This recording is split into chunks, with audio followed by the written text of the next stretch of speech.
ভারত বাংলাদেশ সীমান্তের কৃষ্ণগঞ্জে এসে জনজোয়ারে ভাসলেন দেব। দেব দর্শন করতে মহিলাদের ব্যাপক ভিড় দেখা গেল। ছিটে ফোটা বৃষ্টিকে উপেক্ষা করে সাধারণ মানুষ ঠায় দাঁড়িয়ে থাকলো। ঘড়ির কাঁটায় তখন 4:17। ঠায় দাঁড়িয়ে থাকা হাঁসখালি থেকে আসা গৃহবধূ অরুণিমা বিশ্বাস, মাঝদিয়ার সুমনা দাস, পুষ্পিতা হালদাররা অভিনেতা দেবের গাড়ি ঢুকতে দুহাত তুলে লাফিয়ে উঠল। ওদের মধ্যে উচ্ছ্বাসে পুলিশে ধরে থাকা দড়ি ঠেলে মহিলাদের সর্বশক্তিতে ভেতরে ঠেকার চেষ্টা অব্যাহত থাকলো। তখনই তৃণমূল নেতা প্রণব বিশ্বাস, প্রধান বিশু হালদাররা উদ্বিগ্ন হয়ে পুলিশের কাছে চিৎকারও করে তুলল যে নিরাপত্তা বাড়ান।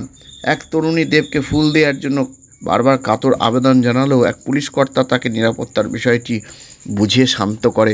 ততক্ষণে সুসজ্জিত গাড়িতে দেব সরগড় হয়ে অনর্গল হাত ছুঁড়েই ফ্লাইং কিস ছোড়া থেকে আঙুলের মাধ্যমে হাতথট দেখালেন। কখনো থাম, কখনো ভিক্টিও দেখালেন।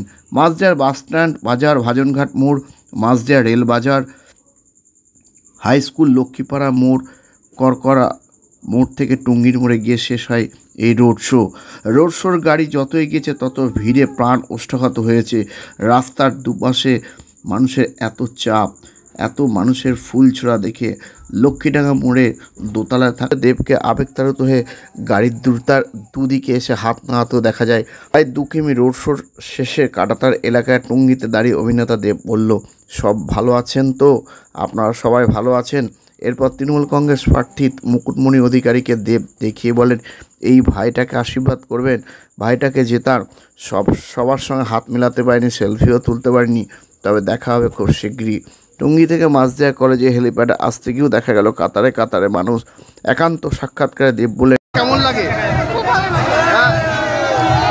এই সিটটা আমরা জিতছি। শিক্ষিত মানুষরা রাজনীতিতে আসলে ভালো হয়। একান্ত সাক্ষাৎকারে আর কি বলল, কেন বলল দেব কথা, তা আমরা শোনাবো। আর এই নিয়ে আজকাল আগামী বিশেষ প্রতিবেদন। সীমান্ত কৃষ্ণগঞ্জে এসে জনজোয়ারে ভেসে দেব বললেন, শিক্ষিত মানুষরা রাজনীতিতে আসলে ভালো হয়। দাদা বলুন যে কেমন লাগছে? আমাদেরকে মুকুট নিয়ে এসে দেবে এই সিটটা জিতে, এটা নিয়ে আমার শিওর জিতছি এবং এই সিটটা এবারে 2019 যেটা হারিয়েছি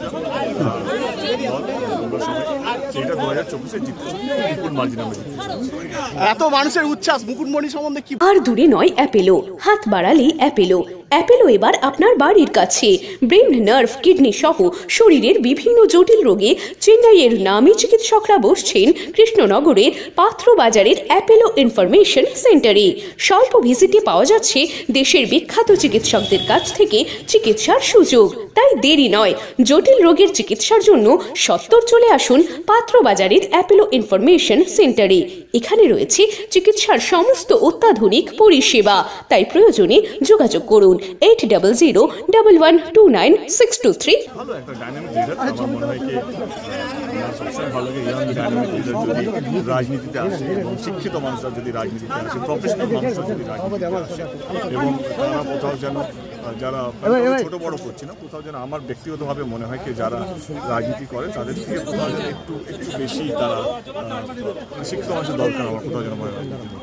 লড়াই হিসাবে দেখছে না কে বেশি ভালোবাসা পাবে, কে কত বিশ্বাস পাবে, এইভাবে আমি রাজনীতি নির্বাচন এবং আমার যদি ভালোবাসা নিয়ে যদি নির্বাচন হয় এবং বিশ্বাস নিয়ে যদি নির্বাচন হয়, তোমরা তো আজকে রোড শোতে ছিলে এবং আমার মনে হয় তোমরাও মন থেকে জানো আজকে কী হয়েছে এবং কী হতে চলেছে 13 তারিখে এবং 4 তারিখে যখন রেজাল্ট বেরোবে কী রেজাল্টটা বেরোতে পারে। কারণ যদি আমাদের হারা সিট হয়, তার সত্ত্বেও যে এতগুলো মানুষ রাস্তায় নেমেছে ওর প্রতি বা কোথাও যেন দলের প্রতি বা কোথাও যেন আমার প্রতি, কোথাও যেন সব মিলেমিশে আমার মনে হয় কি এই সিটটা এবারে চোখ বন্ধ করে আমরা জিতছি। আচ্ছা, এরকম ক্রাউড পুলার একজন তৃণমূল কংগ্রেসে রয়েছে, সেক্ষেত্রে এই রাজ্যে তৃণমূল প্রথম রেজাল্ট করবে একটু যদি বলেন। এটা যদি জানতাম তাহলে ভগবান রামারই মন্দির হতো, তাহলে রাম মন্দির হতো। এরকম উচ্ছ্বাস আপনাকে দেখে সেই জায়গায় বলছি, মানে আমি ভগবান যেখানেই যাচ্ছে জনতা আমাদের ভগবান, যাদের পুজো করা উচিত, যারা ভোট দেবে আমার মনে হয় এইটা তাদেরকে ছেড়ে দেওয়া উচিত। সবটাই যদি নেতারা জেনে যায়, সবটাই যদি দল জানে, সবটাই যদি দলের থাকে।